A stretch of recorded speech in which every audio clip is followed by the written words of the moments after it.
Good afternoon, students.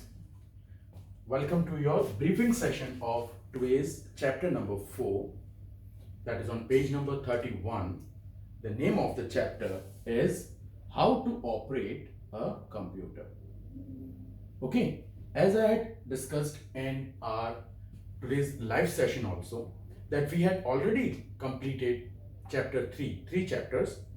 Among these three chapters, you were being taught about that computer is a smart machine, is a useful machine basically, because computer is being used at so many places for doing so many works.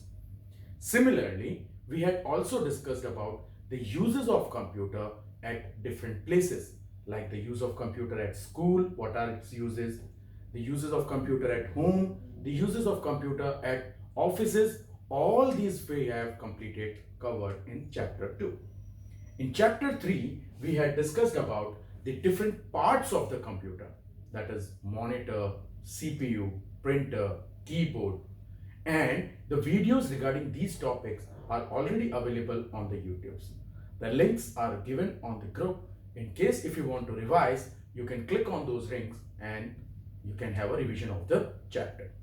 So, if we start with our chapter number 4, that is from page number 31, the name of the chapter is How to Operate a Computer, where you are being taught how to use or how you can start a computer safely. Because as we have discussed, that computer is a sophisticated device. It is to be used properly with utmost care. So we'll start with it. First of all, we had discussed that computer is a electronic machine. The first thing that we had covered was that computer is a electronic machine. That simply means that computer require electricity power to work. Without electricity, the computer will not work. So we have to provide electricity power to the computer, then it will start its work. So we are going to learn how we can operate the computer. There are 4 basic steps to operate the computer as we had discussed. The first step is to switch on the power supply. Whatever is the power supply from wherever the switch, please switch on the switch so that the electricity power supply can be started. As I had discussed in the class itself, electricity is a matter of concern. It is a matter to be handled properly. As you are small children, I would request your elders or your parents to please help out my children while switching on the system. Please make it switch it from on from the switches along with the UPS also, so that child may feel comfortable while using the computer safely. So once you have switched on the power supply, this is the first step, that the power supply, whatever is the switch, we have to switch it on so that the power supply can be start from the switch, from the source, can reach to the laptop or your desktop. The second step is switch on the UPS. As I had mentioned in the class itself, UPS stands for uninterrupted power supply. Like we had discussed in our class, that when we are working on the computer, if suddenly the lights goes off, if there is a power cut, it will harm your computer, it will harm your data, it will harm your work. Even your work will not be saved and computer will be shut down. Might be it will provide damages to the components of the computer. So to avoid these harmful effects, normally we use UPS.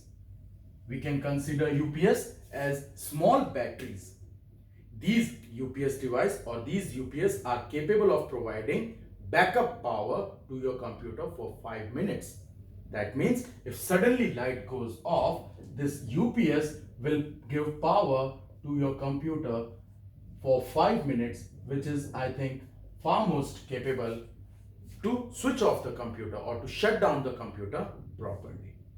So again, I would say UPS are the small batteries which are capable of providing power supply to the computer or your laptop for about 5 minutes in the scenario of a power cut, which will help you to shut down the computer properly, safely, and saving all your works and information.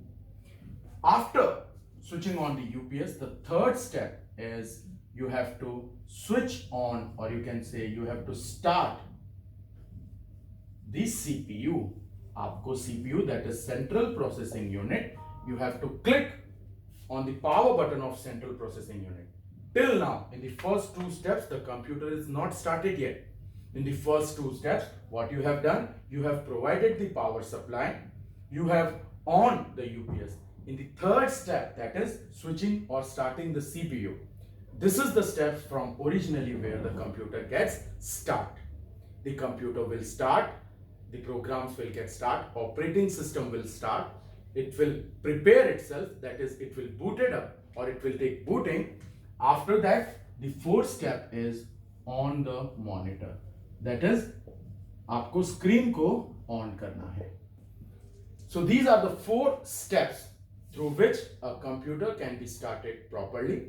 The first is to on the power supply, second is switch on the UPS, third is start the CPU, fourth one is to start the monitor.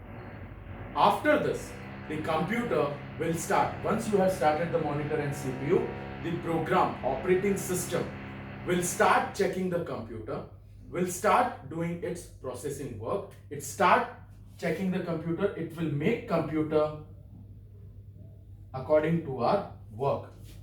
This type of circular loading, जिसे हम कहते हैं loading भी कहते हैं, it is properly known as booting.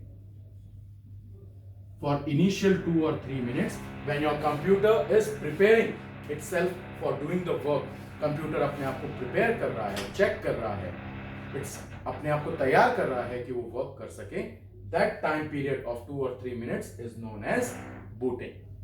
Once the booting has completed, that means the computer has prepared itself, now it's ready to do work.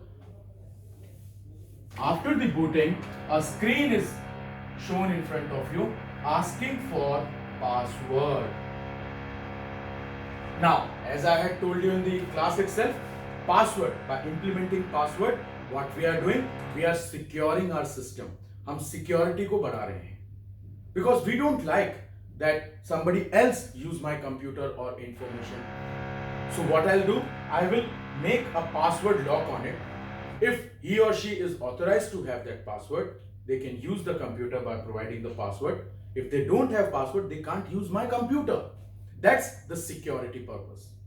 So once you have provided the password, correct password, the first screen will be appeared in front of you, which consists of small pictures or icons of the programs along with dash, search bar, indicator applets, control buttons.